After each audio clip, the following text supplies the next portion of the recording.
ইমাম সাহেবের উপরে নির্ভর করে আপনার আখেরাত শুদ্ধ না অশুদ্ধ। ওনার নামাজ ঠিক তো আপনার নামাজ ঠিক।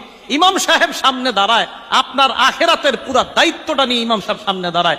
কিভাবে এরকম কিপটামি আর কৃপণতা করেন যে ওনার বেতন বাড়াইতে গেলে 7 দিন আর 15 দিন মিটিং করেন? আপনার তো লজ্জা থাকা দরকার। যার আখেরাত নির্ভর করছে যে ইমামের উপর, ওনার ব্যাপারে মিটিং করতে হবে কেন? আমি খুব লজ্জা পাই এই বিষয়গুলো।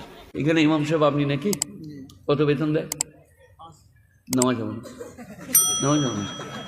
5,000 টাকা সায়া কিনবে না, ব্লাউজ লুঙ্গি কিনবে না, আন্ডার প্যান্ট দিয়ে নামাজে নাড়িয়ে আল্লাহ আকবার আলহামদুলিল্লাহ রব্বিল আলামিন। এ মাসে যা কিনেছি পরের মাসে কিনবো। গাইরিল মাগদুব আলাইহিম ওয়ালাদ-দাল্লিন। ফেরেশতারা বলছে এসব কি চলছে গো নামাজের মাঝে মাঝে? বলছে ওরা আলাদা ক্যাশে।